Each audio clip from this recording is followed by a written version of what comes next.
Hello friend, good morning. स्वागत है आपका अपना चैनल टीकी झारखंड जॉब में। तो दोस्तों, मैंने आज आपके लिए सामान्य विज्ञान के चैप्टर नंबर 3 साउंड यानी ध्वनि से रिलेटेड टॉप 25 क्वेश्चन का पार्ट बी लेके आया हूं। इससे पहले का चैप्टर को यदि नहीं देखे हैं तो हमारा चैनल का प्लेलिस्ट में जाके देख सकते हैं, जो कि होने वाली आगामी सभी ऐसे प्रतियोगिता परीक्षा जिसमें सामान्य विज्ञान के क्वेश्चन पूछे जाते हैं के लिए अति महत्वपूर्ण है। इससे पहले बता दें, आप यदि हमारे चैनल पर नए हैं तो प्लीज़ चैनल को सब्सक्राइब, वीडियो को लाइक और दोस्तों में शेयर अवश्य कर दे। बहुत मेहनत करता हूं तब जाके आप लोग के लिए मैं क्लास को ला पाता हूं। तो चलिए शुरू करते हैं क्वेश्चन नंबर 1 को। प्रतिध्वनि का कारण है, बताइए प्रतिध्वनि का क्या कारण है। प्रतिध्वनि का क्या कारण है? तो राइट आंसर को लेते हैं ऑप्शन ए, ध्वनि का परावर्तन प्रतिध्वनि का मुख्य कारण है। चलते हैं क्वेश्चन नंबर 2 की ओर। स्पष्ट प्रतिध्वनि सुनने के लिए परावर्तक तल व ध्वनि स्रोत के बीच न्यूनतम दूरी होनी चाहिए। बताइए कितनी दूरी होनी चाहिए। स्पष्ट प्रतिध्वनि सुनने के लिए परावर्तक तल व ध्वनि स्रोत के बीच न्यूनतम दूरी होनी चाहिए। तो चलिए राइट आंसर को देखते हैं। ऑप्शन डी 17 मीटर होनी चाहिए। चलते हैं क्वेश्चन नंबर 3 की ओर। रडार की कार्यप्रणाली निम्न सिद्धांत पर आधारित है, बताइए। तो चलिए राइट आंसर को लेते हैं। ऑप्शन बी, रेडियो तरंगों का परावर्तन के सिद्धांत पर रडार आधारित है। चलते हैं क्वेश्चन नंबर 4 की ओर। एक व्यक्ति को अपनी प्रतिध्वनि सुनने के लिए परावर्तक तल से कितनी दूर खड़ा रहना चाहिए। एक व्यक्ति को अपनी प्रतिध्वनि सुनने के लिए परावर्तक तल से कितनी दूर खड़ा रहना चाहिए। तो राइट आंसर को लेते हैं। ऑप्शन बी, 56 फीट दूर पर खड़ा रहना चाहिए। चलते हैं क्वेश्चन नंबर 5 की ओर। सोनार अधिकांशतः प्रयोग में लाया जाता है, बताइए सोनार का प्रयोग कहाँ पे किया जाता है, क्वेश्चन पूछा गया है। तो चलिए राइट आंसर को लेते हैं। ऑप्शन डी, सोनार का प्रयोग नौसंचालकों द्वारा किया जाता है। चलते हैं क्वेश्चन नंबर 6 की ओर।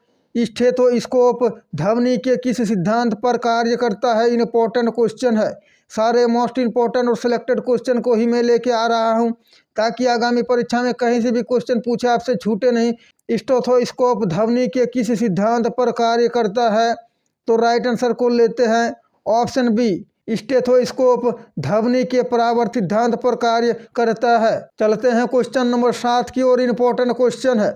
नज़दीक आती रेलगाड़ी की सीटी की आवाज़ बढ़ती जाती है, जबकि दूर जाने वाली रेलगाड़ी के लिए घटती जाती है।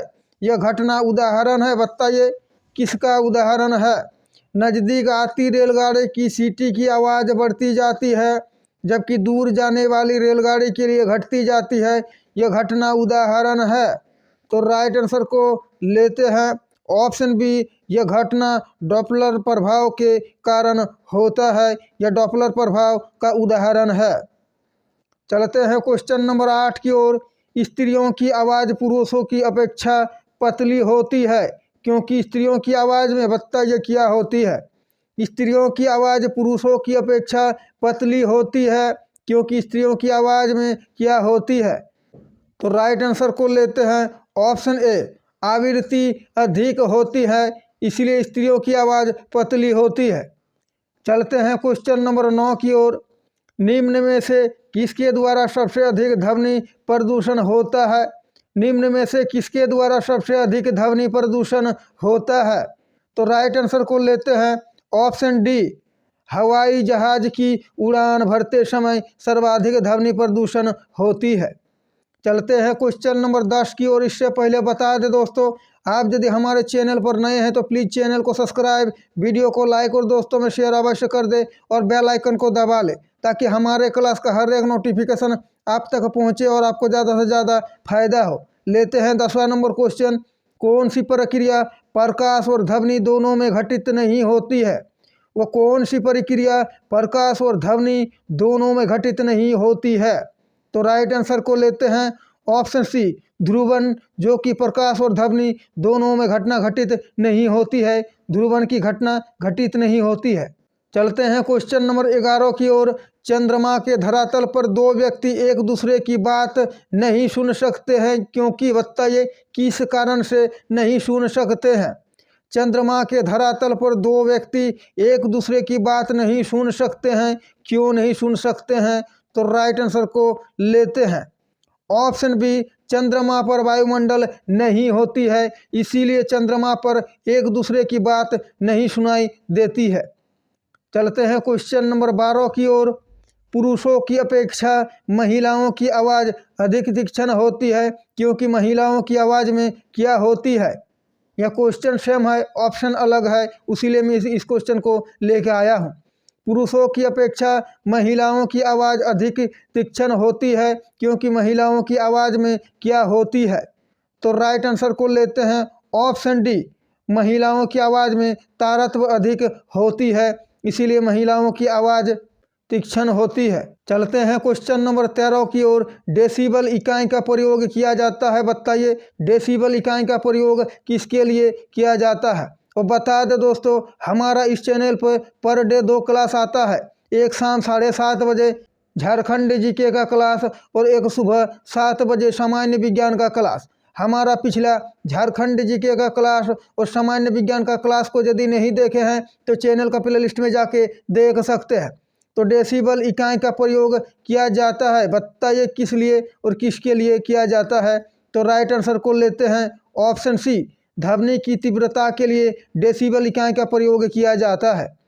चलते हैं क्वेश्चन नंबर 14 की ओर। किसी ध्वनि स्रोत की आवृत्ति में होने वाले उतार चढ़ाव को कहते हैं। अभी तक क्लास को लाइक नहीं किए हैं तो लाइक अवश्य कर दें। किसी ध्वनि स्रोत की आवृत्ति में होने वाले उतार चढ़ाव को कहते हैं। तो राइट आंसर को लेते हैं ऑप्शन बी, डॉपलर प्रभाव कहा जाता है। चलते हैं क्वेश्चन नंबर 15 की ओर। जब सेना पुल को पार करती है तो सैनिकों को कदम से कदम मिलाकर न चलने की निर्देश दिया जाता है, क्यों?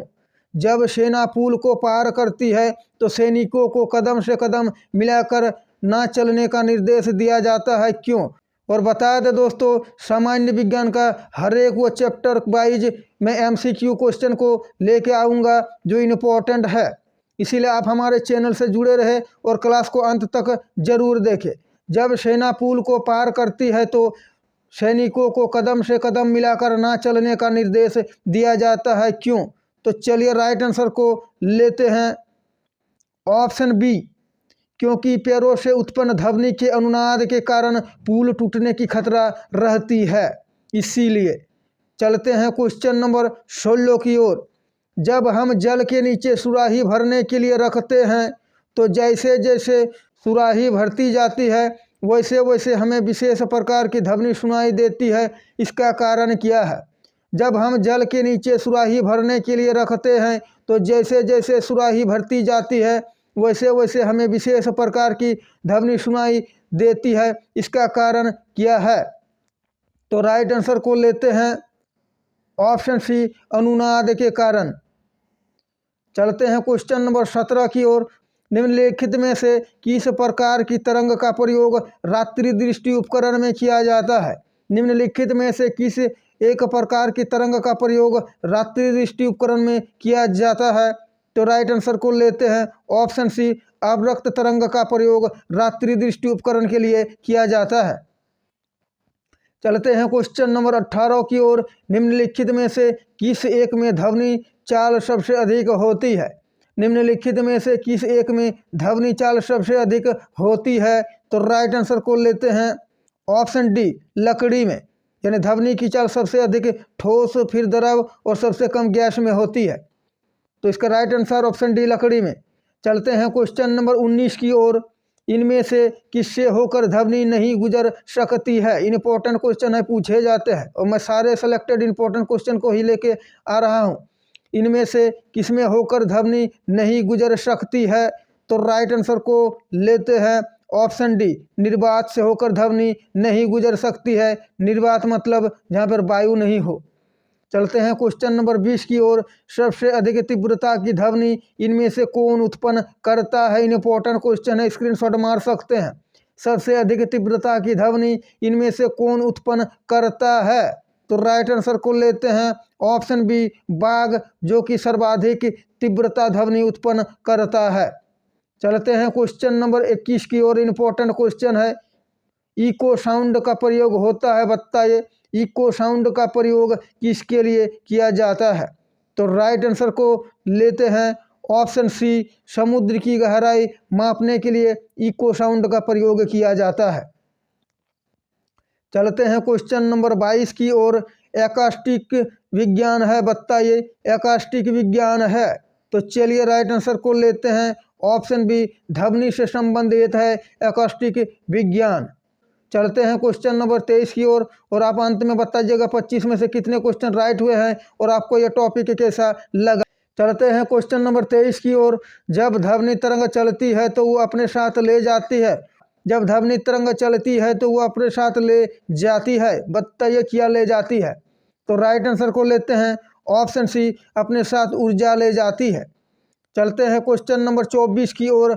हम रेडियो की गुंडी घुमाकर विभिन्न स्टेशनों के कार्यक्रम सुनते हैं, ये संभव है, बताइए किस कारण संभव है। हम रेडियो की गुंडी घुमाकर विभिन्न स्टेशनों के कार्यक्रम सुनते हैं, यह किस कारण संभव है।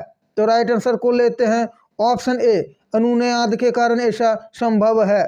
तो चलते हैं आज का टॉपिक साउंड यानी ध्वनि से रिलेटेड टॉप 25 क्वेश्चन का अंतिम। और इससे पहले 25 क्वेश्चन को मैं कवर कर दिया हूँ। टोटल 50 क्वेश्चन इस चैप्टर से इम्पोर्टेंट बनते थे, जिसको मैंने कवर कर दिया हूँ। आशा है इतने क्वेश्चन आप यदि कर लेते हो तो इस चैप्टर से आपका क्वेश्चन कहीं से भी पूछेगा, छूटेगा नहीं। चिल्लाते समय व्यक्ति हमेशा हथेली को मुंह के समीप रखते हैं, क्यों, बताइए। चिल्लाते समय व्यक्ति हमेशा हथेली को मुंह के समीप रखते हैं, क्यों। तो चलिए राइट आंसर को लेते हैं ऑप्शन ए, उस स्थिति में ध्वनि ऊर्जा सिर्फ एक दिशा में इंगित होगी, इसीलिए चिल्लाते समय व्यक्ति हमेशा हथेली को मुंह के समीप रखते हैं। तो दोस्तों आशा है कि आपको हमारा ये क्लास अच्छा लगा है। क्लास अच्छा लगा है तो प्लीज़ चैनल को सब्सक्राइब, वीडियो को लाइक और दोस्तों में शेयर अवश्य कर दे। तो अभी के लिए इतना ही, मिलते हैं शाम 7:30 बजे झारखंड जीके का क्लास लेके। तो थैंक्स फॉर वाचिंग। जय हिंद, जय भारत।